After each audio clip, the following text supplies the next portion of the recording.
Before the drama of an East Anglian derby is two trips for Ipswich Town. One north, one south. Can the Blues sustain their form ahead of this chunky festive run? We'll find out soon. This is the Blue Monday podcast.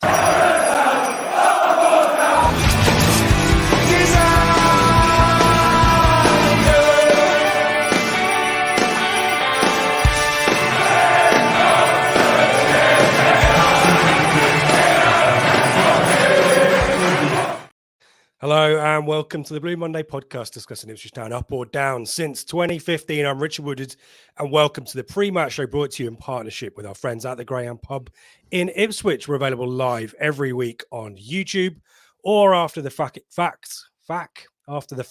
Yep, at your convenience of video, on-demand video and podcast.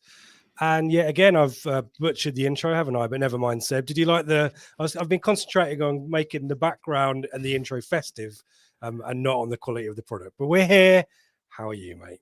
I'm all right. I wasn't going to mention it. You kind of, stumbled over the intro and then nearly dropped an F-bomb less than a minute into the podcast. That would have been a new record. I'm good. How are you? This feels very exciting this time of year with these big games that are coming up. I don't know about you, but it feels like it's about to get real.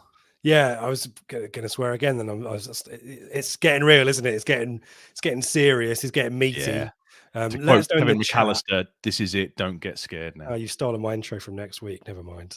But yeah, so we are live. So we want to hear from you. If you've got what are your overriding emotions going into the 3-game week that's coming up? Obviously, we're here to talk about Middlesbrough. We'll focus on that. We'll give you all the insights that we can. And if you're a Borough fan, then do say hello. We're perfectly nice here and we are very respectful. And if you've got insights you want to share, we very much appreciate those. But nevertheless, we will go through all of the research that Seb and I have pulled together. But let's say hello to folk. There are a lot of you here, so hello. First up, Chris getting in there early doors from New Zealand. Happy for the draw, going for a 2-2. We'll get to predictions later on. Darren's worried it's going to be a little bit of a West Brom. But he's then predicting a 2-1, so you never know. Good morning, Max in Melbourne. A lot of thoughts on Borough's injuries as well. G'day to Michael in Brisbane. It's the Australian folks. Mullet's with us as well. Keeping away days northern. Yeah, is he going, Seb? Is he, or have I stumbled into a difficult membership situation there? No, he is. He's going. He's going. He's going under his own steam this time. So I will see him up there on Saturday. Fair enough. It's done old boy evening from a wet and cold Cambridge. Luckily indoors, as are we. Evening to Paul, Gary as well. Almost late watching Mr. Fairs on another podcast. It's on demand, Gary. You can watch Joe whenever you want on the Absolute Football podcast. We've linked to that on our Twitter, so do check that out as well. Joe on fine form talking about himself. A little bit about us and Football Manager and all that kind of stuff. So do check that out. Evening to Rob. Neil's with us as well. We got Santiago represented via Alex. Good to have you with us as well. Neil doing my job. Hit the thumbs up, folks. Yeah, please do. Helps nudge us up the algorithm and all that fun stuff. Charlie here from Dunedin in New Zealand. A lot of Australasia stuff, Asia Cup representation here, which is what we want. Andreas is here as well. So thank you everyone for getting involved. Ben is here from Down Under as well. And Ben is taking over the predictions mantle from Team Telegram. He's got big shoes to fill after Elliot had quite an impressive 2-game winning streak, I think it was. So, evening to Neil mentioned the Christmas jingle. The jingle bells are out of time with editors, and that annoys me because I'm aware of it, but hopefully it didn't annoy everyone else. But yeah, a little bit of snowflakes in the background, Seb. I'm adding value. I'm making sure the details are important. So thank you everyone. And well, it's mentioned the jingle bells as well. But yeah, you able to think about Borough and Watford? We're obviously across all of those games, or are you in the back of your mind? It's Norwich coming soon. Are you able to decompartmentalize, if that's the word? Perfectly calm, completely calm. One game at a time.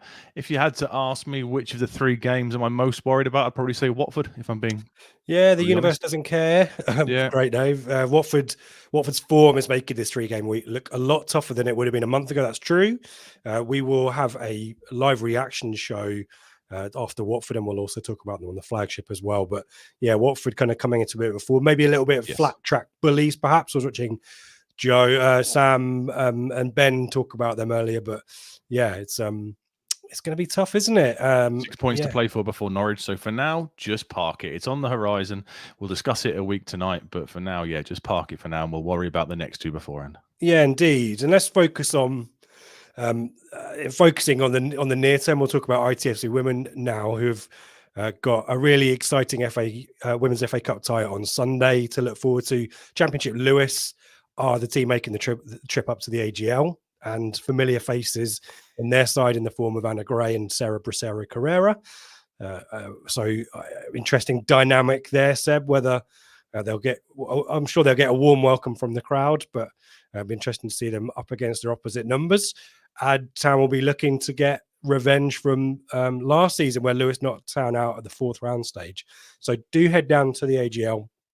Please note that kickoff is at the earlier time of 1 p.m, but tickets only a £5 for an adult. There'll be a weirdo with a drum. With me, by the way, not someone else. So yeah, we try and build the atmosphere, try and make it, an enjoyable experience. And Felixstowe's a fun day out as well. So do head down there, and a real opportunity for it's not really a giant kill, Seb, is it? I guess it maybe is. I mean, Lewis is down the bottom of the WSL Championship in 11th, 2 points clear of bottom place Watford, but did win last time out. But Town It's an interesting test, though, isn't it? Yeah, it is. Yeah, I mean, we were debating it in Telegram. It's kind of like, it's not necessarily like being drawn against Rotherham, like the Men were last season. It's definitely not Burnley, though. It's somewhere in between, I think. But really entertaining game and prospect there. And Town have got great pedigree in this tournament as well. So do support the Tractor Girls, and we'll be cheering them on. And also worth noting that Lucy O'Brien, congrats to her, is nominated for their November Player of the Month as well. So obviously a lot of support here from Friends of Blue Monday sponsorship group. But yeah, if you want any more information, head to ITFC Women's socials and website, etc., and all that fun stuff. And at ITFC WSC for the official supporters club. Let's talk about Borough then, Seb. And apologies if I over-enunciated the B down the microphone. I will let you introduce your thoughts on Borough, because 2 weeks running, I said, Seb, tell me about Borough, and then I stole your thunder, so I'm not going to do it. So you tell me all about Borough. Well, I think you, me, and Gab Sutton did a preview in the summer. The 1 to 24 has become the yearly accustomed tradition now, and I had them down for second. I can't remember where you placed them, but they were probably in your top 6, weren't they? As a fairly obvious shoe-in, I would have thought. And it's not really gone to plan for them kind of yet. They had an awful start to the season. Key players departed from their playoff finishing campaign last year. We'll discuss who's moved on. They had a nightmare start, really poor start to the season. Then they hit an epic run of form, and it's just tailed off recently with this injury crisis that we'll come on to. So I had them down for the top 2 personally. I saw the job Carrick did after he went in there last October, which we'll discuss in detail shortly, and I kind of thought they were a bit of a shoe-in. Stupidly, I should have realized obviously we were going to take second place, but I didn't go for that. So I kind of figured they'd be up there all season long. It's not quite worked out that way for them yet in terms of the autos, but I'd imagine with a January transfer window coming up, players hopefully going to return from injury, I'd still make them pretty heavily favourites, I would think, for probably 6th, which is probably what it's going to come down to now. I would suggest I can't see Leeds, Southampton, West Brom. I can't see anyone dropping away too much. I'd imagine that 6th place is what the rest of them are fighting for, and given their manager, given they've probably got a bit of money to spend in January, and given the sensible acquisitions in the summer which are now starting to bear fruit, I would suggest they might well be the ones to get that 6th spot. Yeah, you mentioned at the top the 6-game winning run in a row. They feel like a team that can do that kind of thing, and that's the stuff that gets you into the top 6. Yeah. Worth noting that Preston are tailing off in a major way, and they've got a trip to Norwich at the weekend. Hull don't seem to find consistency, but are still a decent team, but probably don't have the resources of a Borough. But yeah, lots to like about Middlesbrough. It's one of these teams that I've got a lot of fondness for. I don't know why. I like them. Yeah. And Carrick. We've mentioned it's the name of the show. It's a real nice dynamic Carrick facing off against McKenna, isn't it? And 2 managers who play the similar kind of style. I think probably Carrick style defensively is what McKenna started to establish with us in League One. I think we've become more expansive and therefore open in the Championship, whereas I think Carrick has kind of retained that defensive solidity, but the formation, the types of players, the types of goals that are scored, there's a lot of similarities, isn't there? So it's going to be fascinating for everyone watching on, I think.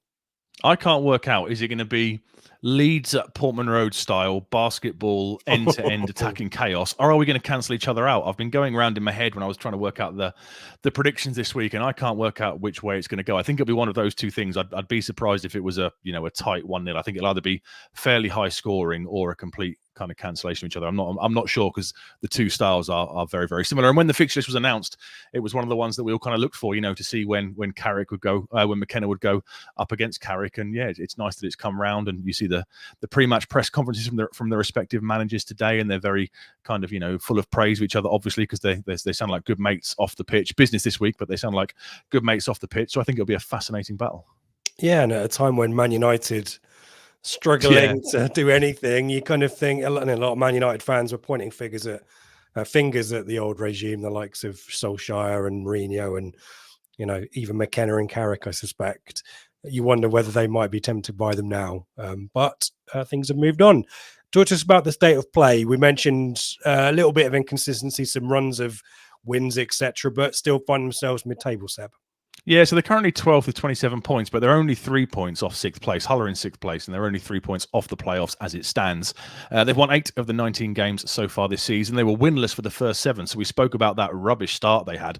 I do remember, however, McKenna came out after one of the games, and it was one of our games, and he did say, Middlesbrough are right up there for creating chances and not taking them and stuff. So even though they were winless for that run at the start, they were they weren't awful by any means. They were playing pretty good football, and it looks like those things are starting to bear fruit now. They then won 6 on the bounce, so the overall record is out of the 19 is won 8, drawn 3, and lost 8 of them. The form in the last 6, like I said earlier, has tailed off a little bit. It's 12th in the 6th form game change table, but they have this horrific injury list that we'll come on to and discuss, a combination of suspensions and injuries, which is really starting to kind of hit them hard. The home form is 16 points from the 9 games played. Again, that's mid-table. That's 12th best in the division. However, the recent home run of 5 wins and only 1 defeat in the last 6 at home is the 5th best, and they have beaten both Leicester and Southampton at the Riverside. So it is a tough place to go. Yeah, and that loss in that 6 was when Stoke were beating teams weirdly. Remember that? Yeah, Stoke had a good run of form. They beat Leeds as well, didn't they? Completely out of nowhere, and then tailed right back off again. Weird. Yeah, and as much as it's relevant, last time out was a defeat on the road at Leeds. Quite an open game by the scoreline, Seb, and I guess the narrative ramps up in terms of absentees through this game as well, through unfortunateness, but maybe a little bit of stupidness as well. Yeah, so they had a few missing going into the game. It was a 3-2 defeat Ellen Road last weekend. Well, they went 1-0 up. Latte Lather will discuss the striker. He scored after 3 minutes. They then were 2-1 down after something like 7 minutes. It was crazy. Poor defending, I thought, for both those goals. Paddy McNair, who went off with a back spasm. They had absences before the game, and they lost a few during the game. Paddy McNair went off with a back spasm. He was kind of dilly-dallying with not dilly-dallying with the ball, but he was kind of static watching the ball come in to clear it. And Dan James, who can be all of 5'6", 5'7", losing out to Dan James in the air, something's gone wrong, hasn't it? Gets above him and headers home, and then for the second goal, it's a cross played in, and McNair he puts a brilliant flick on into the danger zone, and Somerville kind of heads it home. So poor defending from crosses for those couple of goals. Leeds then get a penalty to make it 3-1 just before half time, but they have some losses. So like I said, Paddy McNair goes off with a back spasm, and then I'll let you pronounce the guy's name, the right back who got 2 yellows. I haven't researched this in advance, so there's 2 different ways you can do this. I mean, it's Anthony, and I'm going with Dykesteel. I was going to go Jigsteel. Okay, I'll let you have it. Yeah, fair enough. Yeah, he got dismissed. Maybe, he was the right back. He got dismissed for 2 yellows, so he won't feature on the weekend. Only 39% possession for Borough. 11 shots to Leeds' 20. 5 were on target to Leeds' 9. So no disgrace going to Ellen Road and losing. Carrick was a bit unhappy. He suggested the penalty was a bit soft. I think it was Matt Clark gave away the penalty. He said the 3rd goal was possibly an offside, so he wasn't overly happy with the officials. And I guess probably a missed opportunity. I think if you'd have gone there, if you go to Ellen Road with a full squad, he might have thought they might have given a slightly better account of themselves. But no great shame to go to Ellen Road and lose by 1, is there? Put up a bit of a fight, took the lead, and just suspensions, injuries ruin your tactical plan for the game, and they couldn't get on the right end of it. Yeah, some stuff went against them as well as an offside in there as well. But yeah, a really nice goal from Latte Lath, though, isn't there? Right at the start. Yeah. Maybe Melier caught out his near post, should have done better there, but nevertheless a fine strike, and he's a threat. But yeah, I guess you read into it the defensive issues, Seb, and that's probably the things that are going to give us some confidence there.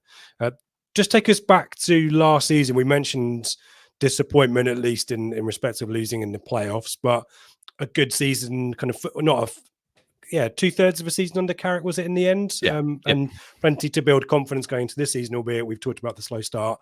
Just give us a revision of what happened with Borough last season. Yeah, so they finished fourth with 75 points and got into the playoffs and faced Coventry across 2 legs.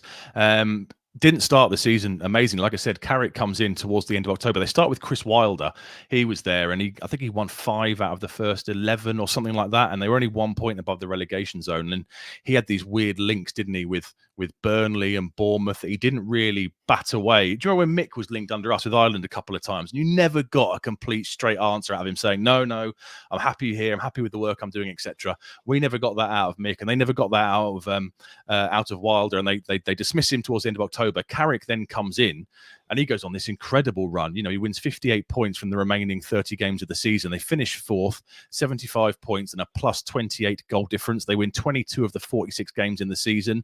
Main striker Chuba Akpom wins the Golden Boot in the league with 28. He scores 33% of their goals, but they were leaky at the back. They conceded 56 last season. So it was a real entertaining watch since Carrick kind of went in there. You know, they score plenty and they concede plenty. I think only Burnley scored more goals than them last season. They got 84 or 85. So it was certainly attractive to watch. They lost the most games of teams in the top 6. They lost 15 of their games, but the majority of them were at the start before he kind of takes over. And they lost to Coventry across 2 legs. It was a 0-0 draw at I'll call it the Rica. I can't remember what you said it was called last week. CBS. A 0-0 draw at the CBS, and they lose 1-0 at the Riverside in the second leg. So I had them, like I said, favourites for promotion for autos, given the amazing run that Carrick got them on. You know, it's not too dissimilar to McKenna. I know McKenna had that 6-month spell where he came in when we were kind of trying sort of finding things out and stuff. But, you know, Carrick had an out-and-out goal scorer.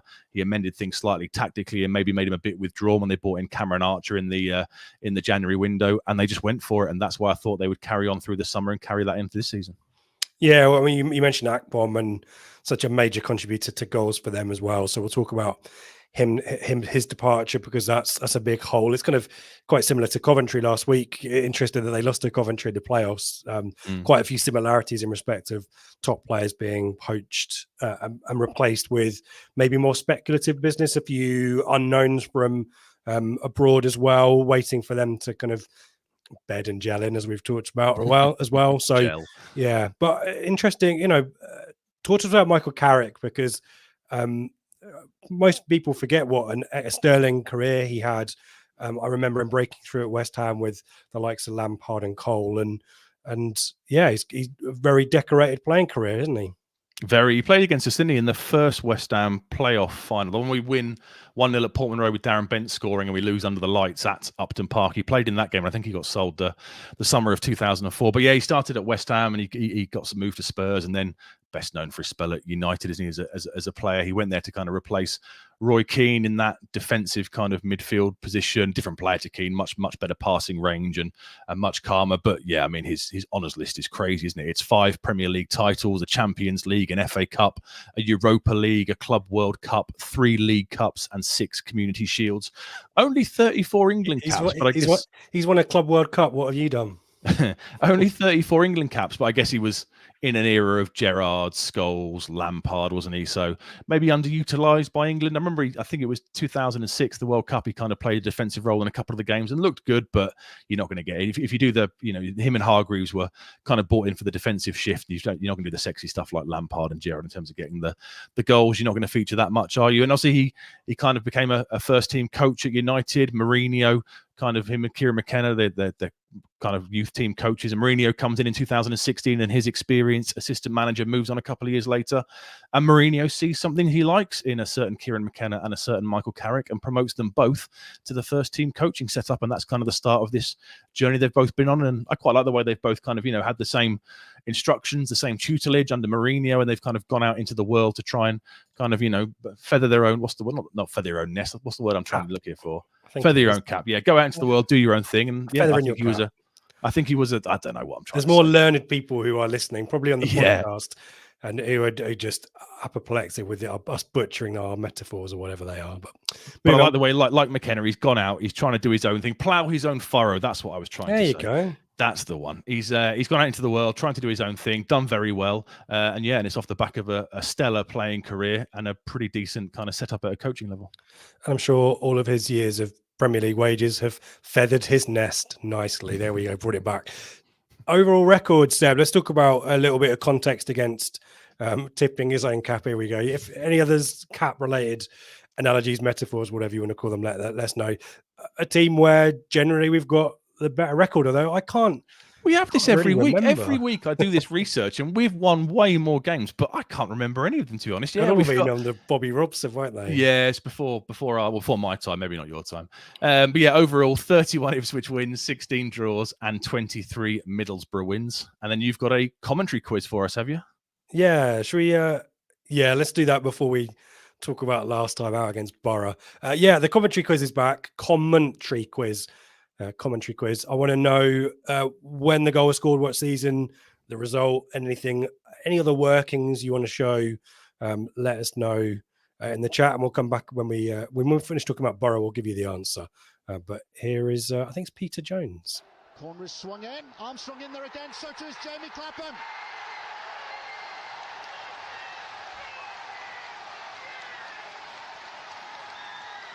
Darren Bent is claiming the goal, but I'm not too sure that he got the final touch.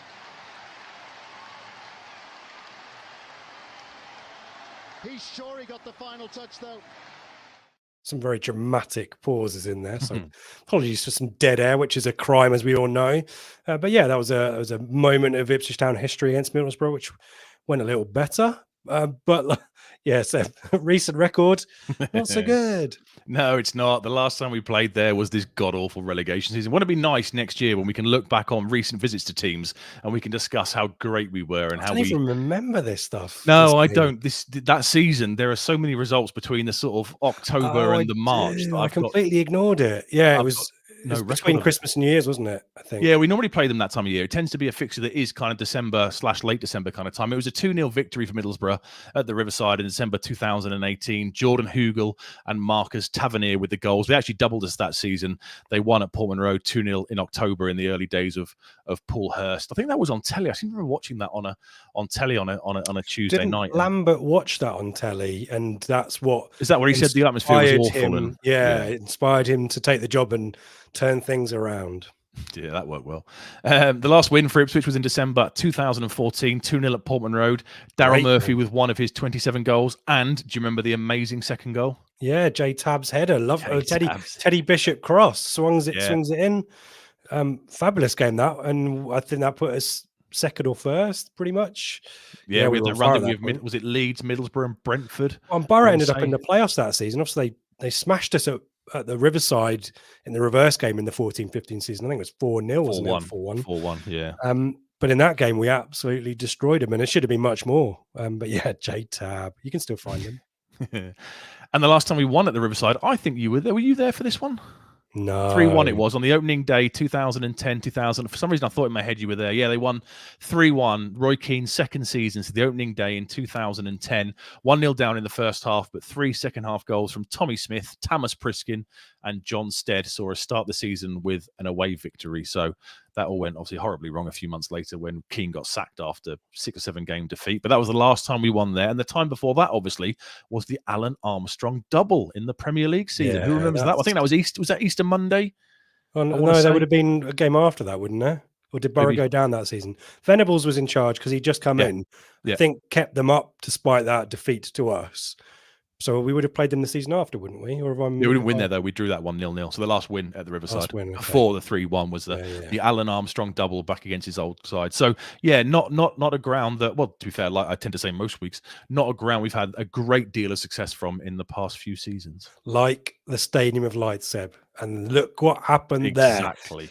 Should we start with, we mentioned the departures. Let's start with the departures, Seb, and bring things up to date with the current Borough squads. We mentioned Akpom. He's probably the biggest name departure there. And that fee, he's off to Ajax, doesn't seem high enough to me. It's quite a low, maybe there's some other situation there that I'm not aware of, a buyout clause or something, but it seems quite low, doesn't it? Is that not reflective of the league he's moved to? Is there that much money in the Eredivisie? I guess if he goes to the Premier League, you could probably up that to 20 million, couldn't you, for a 28-goal championship striker? He goes for 12 million quid to Ajax in the summer. Martin Piero, he was a bit part player. He was kind of out on loan for a couple of seasons. He went for 3 million to Udinese. And then they lost these three kind of quality players they had on loan. They had Cameron Archer from Villa.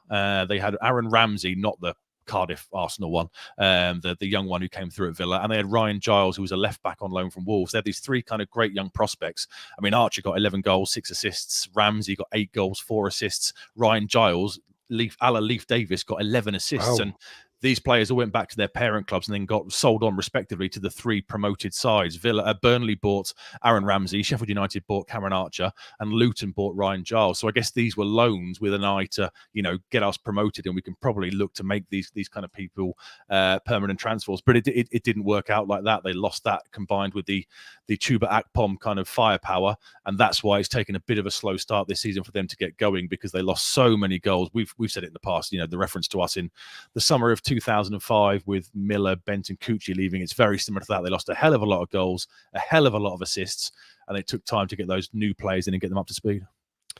Yeah, and what comes in, I guess these players are having an impact to an extent. Some chunky fees spent on we mentioned Latelath and Seni Dieng as well, that comes in from QPR. Yeah. But again, maybe similar route to what they've tried last season on the loans front, Seb.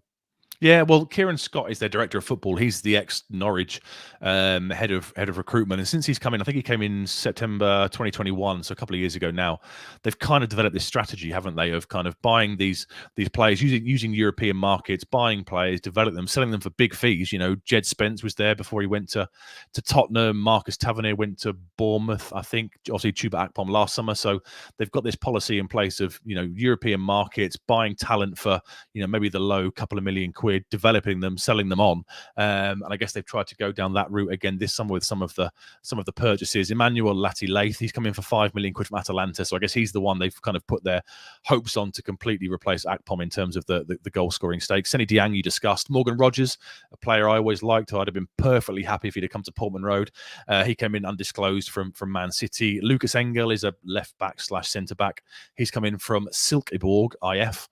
Lewis O'Brien, who spent time with Mr. Rooney at DC United when he was left out of Forest's Premier League squad in January. He's coming on a season-long loan. And Sam Greenwood. Did you see Sam Greenwood's goal for them against Leicester in the 1-0 win? The free kick from... No. That was a hell of a strike. He's coming on loan from Leeds. So, yeah, kind of repeating the business, I think, of getting players that you could probably sign if you get promoted in Lewis O'Brien and Sam Greenwood, and then looking to kind of, develop these cheaper kind of low-end couple of million quid players with a view to sell on in the future. Yeah, Morgan Rogers is a high potential player, isn't he? In theory, I don't know whether we were linked actively or whether that was kind of a fan speculation. Wasn't it us wanting him? I think more than anything else. But yeah, that's in theory a good one, and it's a lot of money for a keeper, Dieng, but doing all right there. We'll talk more about him in a second. Talk about the style of play then, Seb, and fitting these players into this 4-2-3-1 system that we're very familiar with, because it's McKenna's system as well. Yeah, it's basically like watching us wearing a red kit. It's very, very similar to how we play. It's a 4-2-3-1 with fullbacks that will absolutely bomb on. It's very, very similar. They are slightly slower with getting the ball into the box. They're kind of slightly more intricate. They have more passes per sequence, and they're slightly slower getting the ball forward. But other than that, it's going to be very, very similar. It's going to be two attacking sides who maybe aren't the best defensively, looking to really kind of go at one another. They're not overly possession heavy. 52% possession is the 9th highest. Obviously, we were so possession heavy last season. This year, that's dropped right off. So similar numbers there. 525 short passes per game at home is the 5th highest in the league. I said a minute ago about it being high scoring, but they don't actually score that many goals at the Riverside. Only 11 goals scored in the 9 home games. And equally, they are fairly miserly at the back. They've only conceded 7 at home, which is the joint 2nd best in the league behind Leicester. And they win a lot of fouls. 12 fouls won per game is the joint 3rd highest. So is there an argument that they're quite kind of streetwise? And okay, you're saying divey. I'll say more maybe streetwise and kind of are more versed in not the dark arts, but maybe more versed in the kind of, the ways to easily win over the officials and influence things. They are second for big chances created. They've created 43 big chances this season, which is very high. However, they are also second for big chances missed. They've missed 35 of them. So they will create a lot of chances, but up until fairly recently, they've been missing a lot of them. Yeah, and that Preston home win 4-0 maybe skews the stats somewhat as well, having, as you said, been quite similar to, again, lots of similarities to Coventry. We said that they were games were a bit dour in terms of entertainment in both boxes, but maybe the Leeds game is a sign of things to come rather than maybe what's gone before it. We've mentioned in terms of key players, we'll talk about, people are mentioning the 10 players missing. We'll kind of give some context around that shortly. But in terms of the players that we expect to feature, Seb, Dieng in goal is decent, isn't he? Some good stats. Yeah, Sonny Dieng's coming for a couple of million quid from QPR. He's got 5 clean sheets, which is the joint third best in the league. He is, however, minus 4.7 in that goals prevented stat. You know, the thing Hadlaki was top off for so many weeks. He's minus 4.7 goals. We should have saved 4.7 goals more than he has.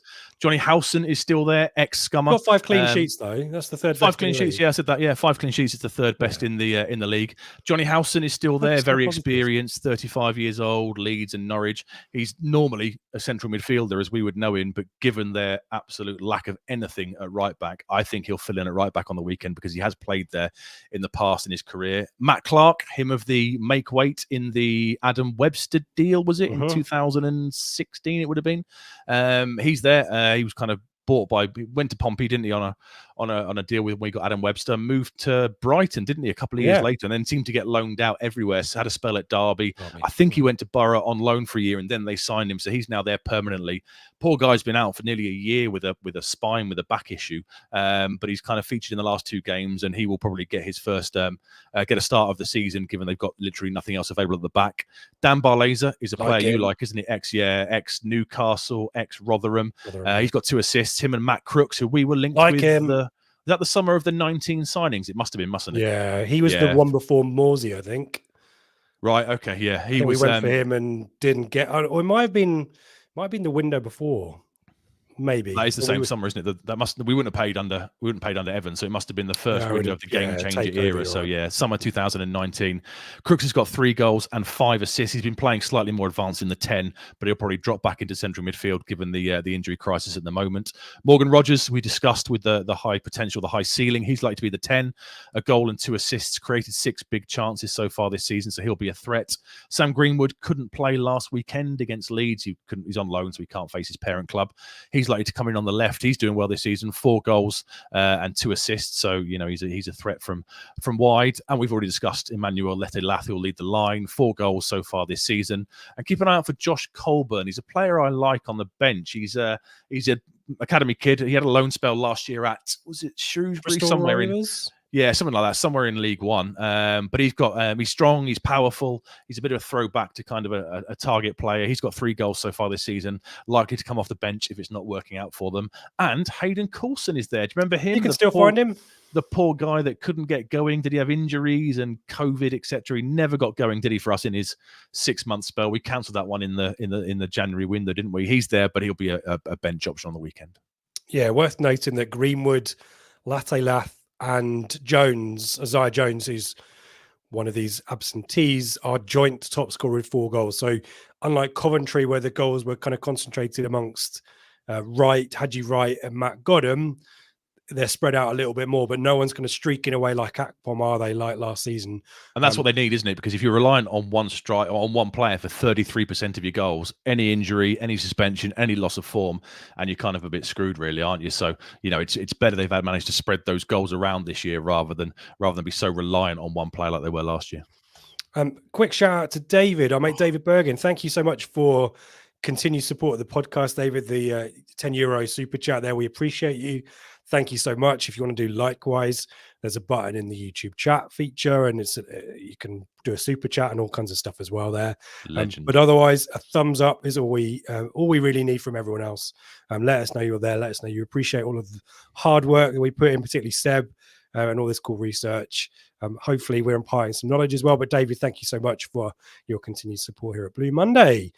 Should we deal with these, the 10 absentees then, Seb? Because I think a lot of people maybe some of these have got more appearances than others, is fair to Yeah. say.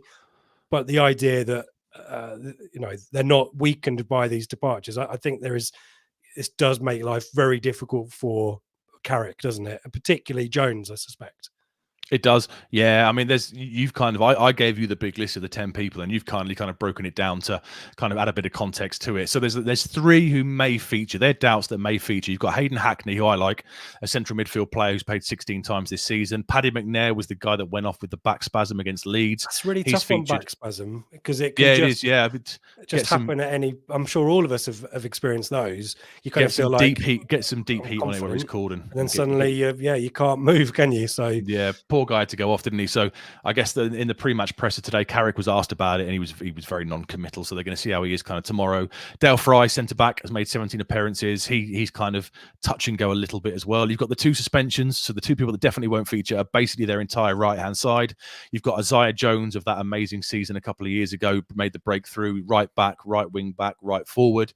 He's featured 18 times, like you said a few minutes ago. He's scored 4 goals and got 1 assist so far this season. Really dumb second yellow, isn't it? Really dumb, well. Yeah. Really stupid. And Jik style, or Djike style, however you said it. He was kind of the right back, 5 appearances so far this season. So he's not really featured that much, but he got 2 yellows, so he's out as well. So they're gonna have to completely restructure that right hand side, and hopefully we'll see 35-year-old Johnny Howson filling in at right back, which Mr. Davis on the left hand side can have a bit of fun with. You've then got the category of kind of not too far away, but this weekend will probably come too soon for them. That's Riley McCree, who had a really good start to the season, came in from the Australian League, I think. 10 appearances, 3 goals. Lewis O'Brien, the midfielder on loan from Forest, only 5 appearances. And Marcus Force, player I always liked and would have been happy for us to sign a couple of years ago. Brentford striker, 9 appearances, 2 goals, 2 assists so far this season. They're unlikely to feature given the proximity of the game. And then you've got the 2 longer-term absentees of Tommy Smith, not that one. Right back / centre back from Stoke, only made 6 appearances so far this season, and Dara Lennon, who's also kind of a centre back / centre midfielder. He's going to be out longer term as well. So of the 10, there is a chance that maybe 2 or 3 of them might feature if they can get them back out on the grass in time for the weekend. But worst case, yeah, Carrick's got a bit of a magic act to pull out here, because he's basically almost lost an entire 11. Yeah, I mean, predominantly the back line, though, Seb. So you could argue that the best strategy is kind of what you deployed at Leeds, which is attack is the best form of defence. Go for it, yeah. Which it could be a kind of a goal fest, couldn't it? That's why I can't work out. Is it going to be 2 sides end to end? We're not great defensively at the moment. They've got no players in defence, so this could be a 3-3, a 4-3, a 3-2. There could be an awful lot of goals in this, or the respective playing styles will just kind of nullify each other. I can't work out which way it's going to go. Yeah, keep these stats in mind, folks, when we get to the predictions. Eric's already going for a 5-all there, 5-5. which may or may not be even a million miles away, frankly. Any last kind of statistical insights? We talked about, I do enjoy the second in the league for big chance created, and sadly second for big chance missed as well. But I still haven't got your special stinger for it or an item for it, but any statistical insights that you want to share? Just, I must give kudos to Dan Connors in Telegram for this one. He put it in there earlier. Both us and Borough are the 2 highest shot sides in the league. We average 6 shots per game with just under 10% conversion rate. Middlesbrough also average just under 6 shots per game with a 9% conversion rate. So 2 sides that like to shoot. We're more clinical, but expect a lot of shots. We are the 2 highest shot producing sides in the league. So if you're into your gambling and you're building a bet thing, I would whack on over 10 or 15 shots in this game. When the fun stops. When the fun stops, stop. There you go. Citizens' advice there. Let's do finish off the commentary quiz, shall we? And I've got the goal as well. Neil, very prolific here, very precise. Hasn't given me the month and the day, but has given me the year, has given me the results, and has given me a pertinent piece of information. I think he's the only person who, again, it's gone down an absolute treat, my commentary quiz, Seb. But let's have a look at the goal and a good moment in Ipswich Town history against Middlesbrough. Corner is swung in. Armstrong in there again. So too is Jamie Clapham.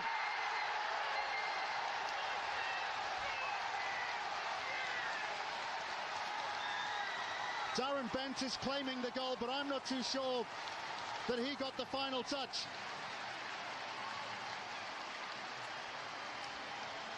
He's sure he got the final touch, though.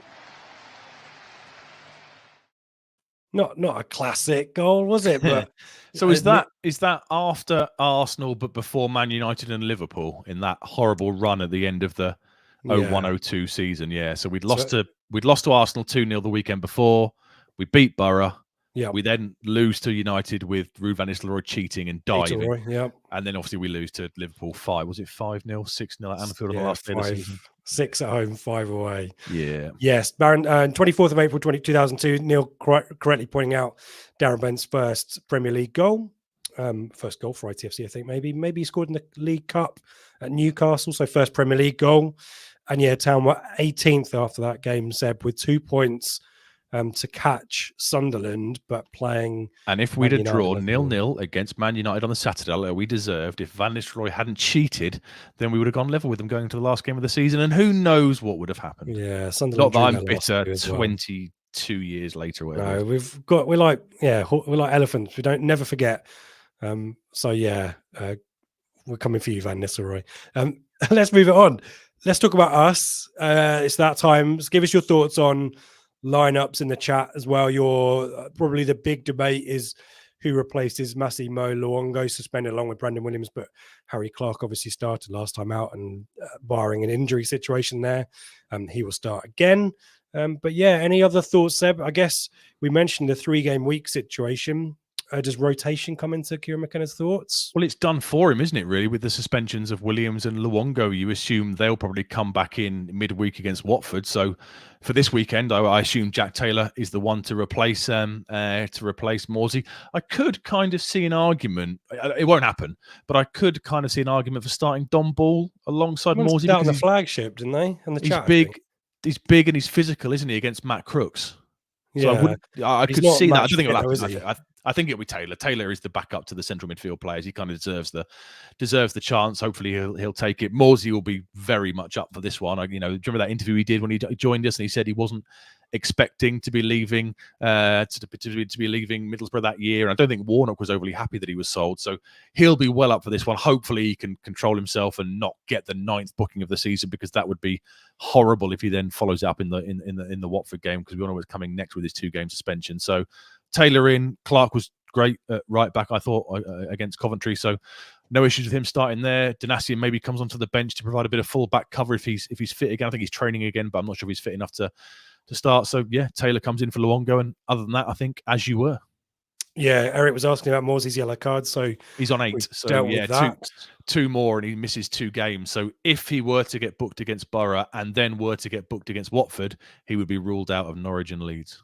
There are a few people asking about Axel Tuanzebe, Seb. Charlie's asking about it. Neil as well. Tommy's given us his full 11. That includes Tuanzebe and it's got Massimo in there, which obviously you can't have, but I think you mean Morsey. Tuanzebe, debate? I think you'll start one of them. One of this or Watford. I just don't know which way round it will be. I guess you'd want Burgess for the physical option against Crooks at the weekend. So potentially he could well come in for he could retain his place, which means that the Wolfenden's the one to drop out. But Tuanzebe will start one of the two. I'd be surprised if it was Wolfenden and Burgess for both of them. And then I guess you've got to have an eye on the weekend, with what's coming next weekend, with Clark being a local lad, Wolfenden being a local lad. Are they going to get the nod for that one? Yeah. Harness asks Michael. I wouldn't start him in the centre of midfield. No, he could play further forward. Maybe if you're gonna kind of rest, I guess he'd be in for Broadhead. Broadhead tends to start the 3-game weeks, drops out in the middle game, and then finishes at the end of it. So yeah, I mean, he'll add energy. I thought Broadhead was kind of back to his best for half an hour or so against Coventry, so I'd have no issues with Broadhead starting, and maybe Harness coming in for that extra bit of energy away to Watford on Tuesday. Streaky 94, rest Morsey v Watford if he gets a yellow on Saturday, Seb? It'll never happen. No, you can't you can't take that chance, can you? It's his game.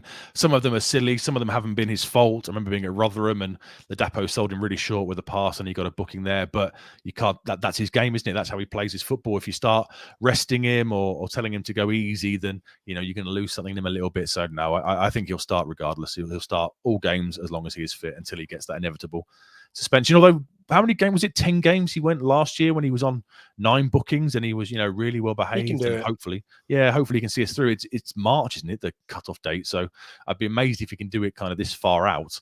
But as long as he's available for Norwich, Leeds, and Leicester, in the Leicester game, and then you can have QPR and Stoke off. That's fine.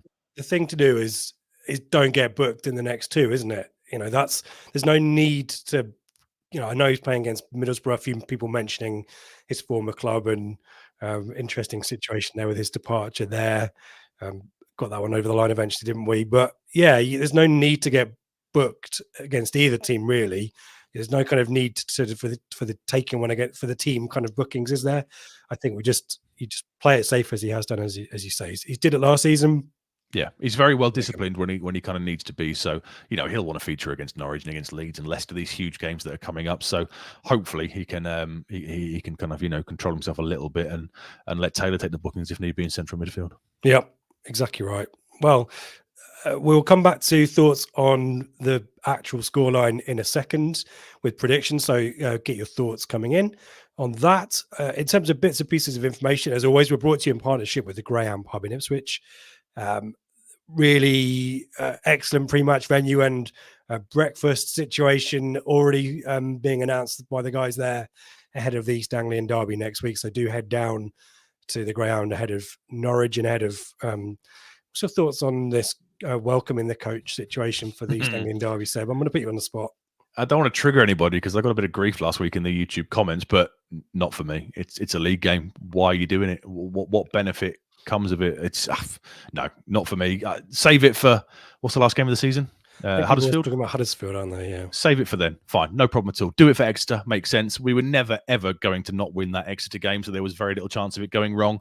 I can understand why they kind of want to build it up. It's going to be a huge atmosphere. They want to get it off early before we all go into the stadium. But no, too much at risk for me. And it's just a league game. It's no different to this one against Borough or Watford. It's a league game. Hopefully we'll smash them to pieces, but I think it's too much of a risk personally. I wouldn't be doing it for a normal league game.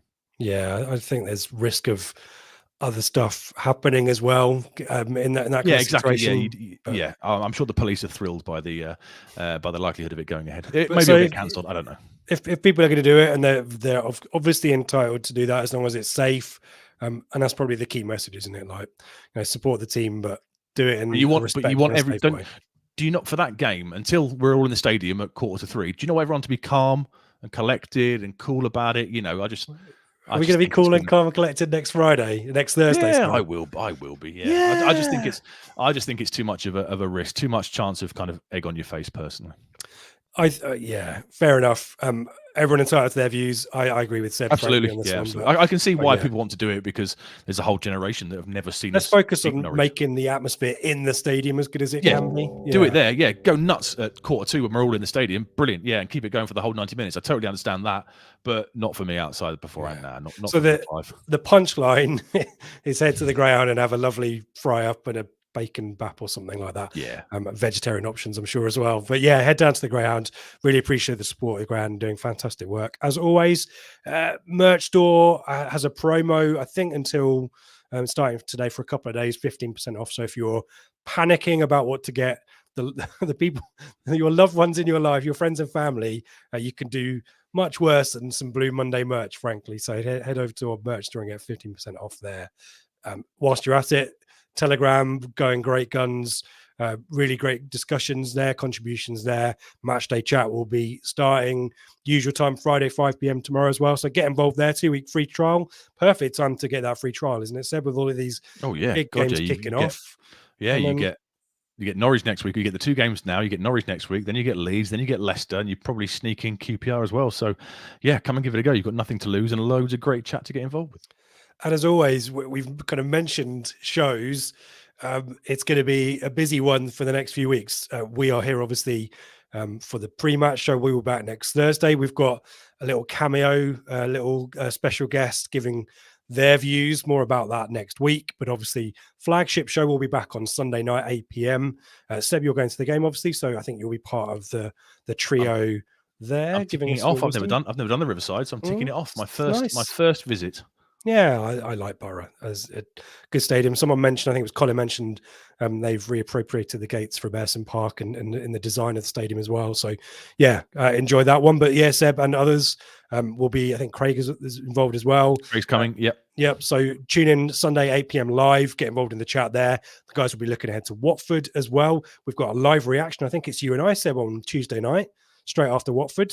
So join us for a post-match reaction then. Pre-match show Thursday for Norwich, and then Sunday flagship show. I'm sure we'll have more than the usual 3 team members, particularly if things go our way. So plenty going on. Do give us a follow on socials. And on Sunday as well, we'll announce our now seemingly annual Christmas giveaway as well. We've got some stuff to give away. So stay tuned. Plenty of stuff going on here. Do subscribe, do like. And yeah, I think let's leave it at that, shall we? Should we do some predictions, Seb? And something you should be quite smug about this week.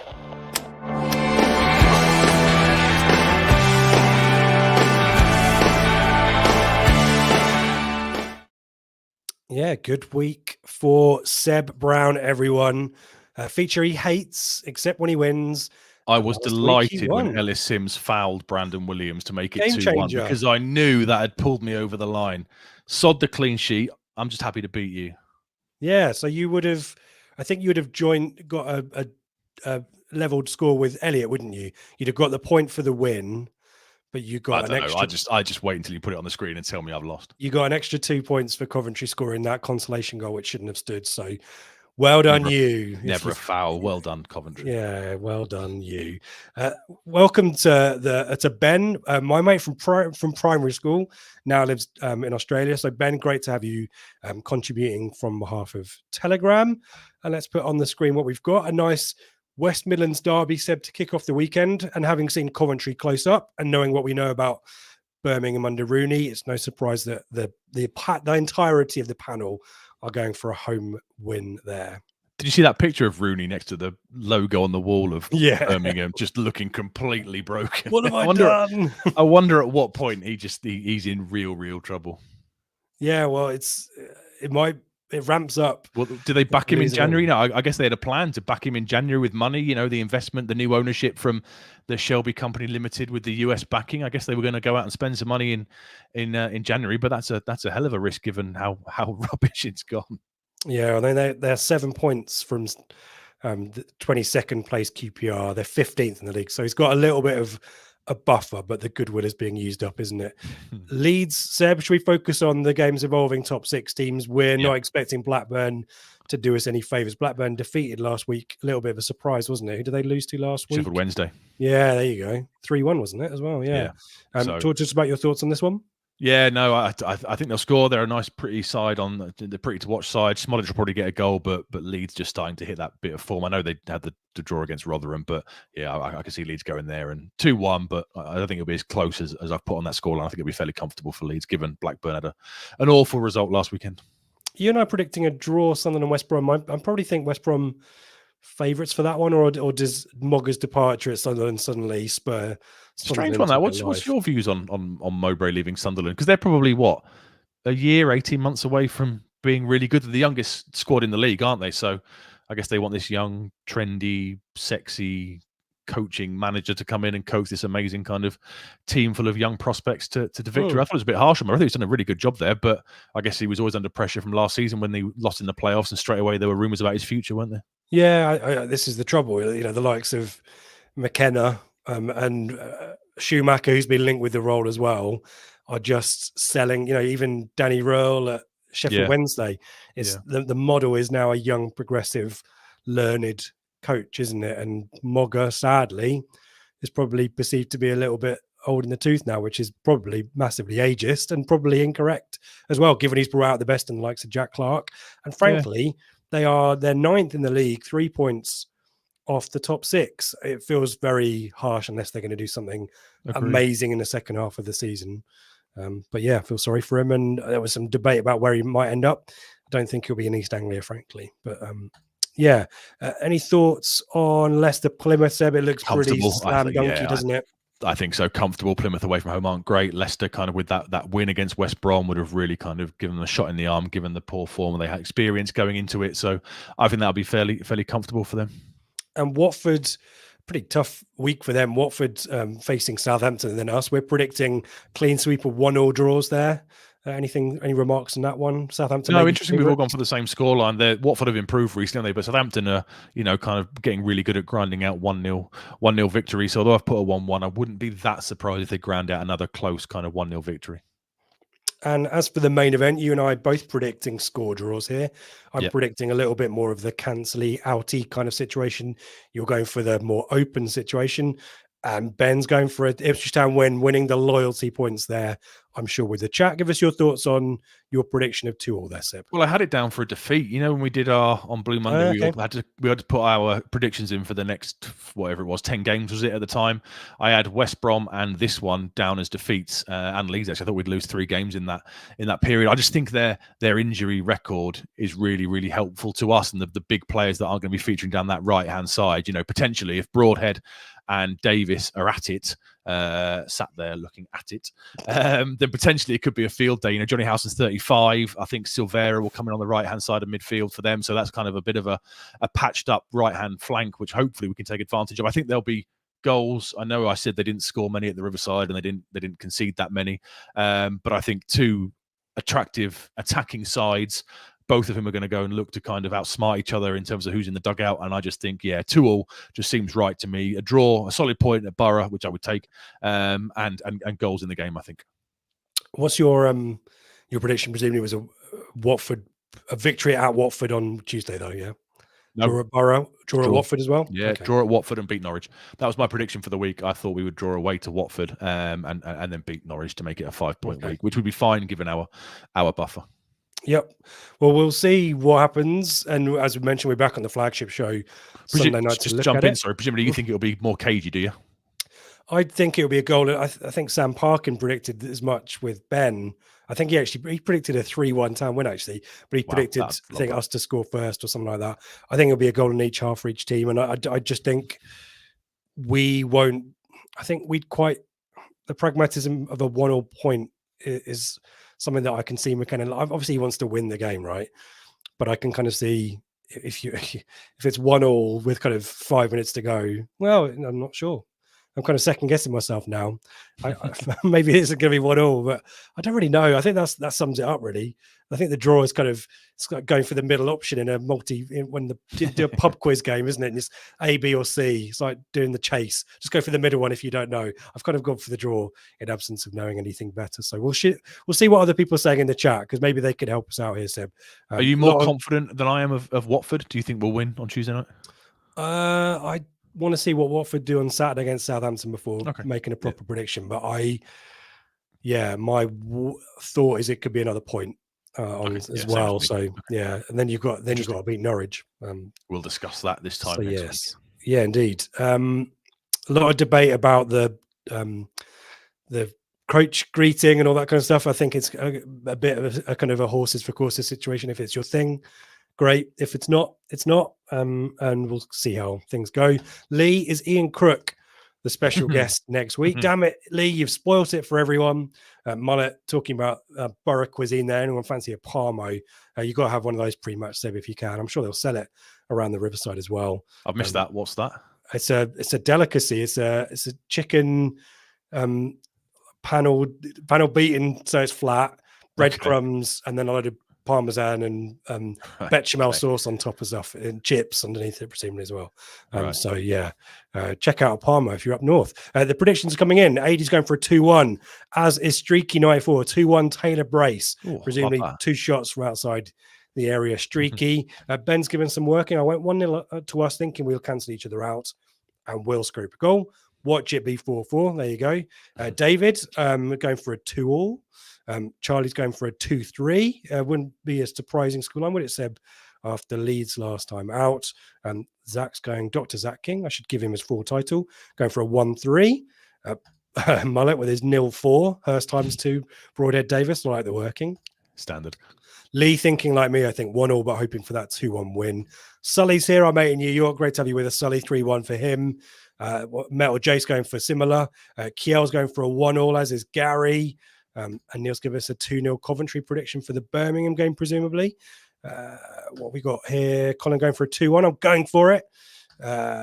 Eric's going for 3-1. So yeah, lots of positive thoughts there in the chat. We're a confident bunch, aren't we? Against the odds. Take a look at me now. 1-0 nervy win from an early Chaplin goal.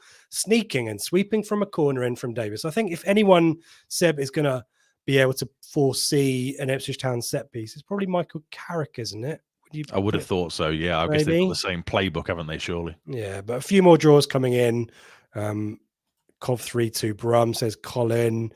Jason going for grabbing Stansfield in January. I'd be kind of up for that, Seb, would you? I'd be very much up for that. That'd be brilliant. I guess he's only on loan, so it's one of those deals where Fulham will probably look to renegotiate, especially if Birmingham keep their crap run of form up. Maybe, yeah, if something can be done there, I'd be well up for that. You'd be well up for that. Blackburn to draw with Leeds, Lee. Let's manifest it, Lee. Come on, we can make it happen. Philip, I guess Borough will be hurting from the Leeds game, so we could get battered. I'm going to go for a 2-1 Town win. Fine. Light and day in that post, Philip. We love it. Neil's going for a 2-1 Mackham's win over West Brom. Colin also manifesting the draw for Blackburn and Leeds. Lee also going for a 3-0 Leicester win. Yeah, it feels pretty inevitable. Other thoughts? Cardiff 2-1. Who are Cardiff playing, Seb? Cardiff are playing Millwall. I've covered it up there. That's stupid of me. Yeah, good stuff. Yeah, I think we've got consensus. We've got Matty with a 2-0 win, though. Anthony, I think your mate, Anthony. I'll take a gamble and go 3-0. Doesn't say for who. But we'll assume it's for Ipswich. Ben, Ian Crook lives around here. You go and find him and you tell him that he's a Judas and he's disloyal, should be sacked. Yeah, lots of good stuff in the chat. Thank you, everyone. Michael Fortude. Now you've broken the curse of the 3-1s, Michael. You've basically, you call it 4-2. There you go. As good as any scoreline, isn't it? So it could be any score is basically the conclusion. We'll be back on Sunday and we'll be to talk about it. And we'll be back next week to figure out who's got the most points for that one. It'll be someone getting a dodgy foul to win it late in the day, probably like last week.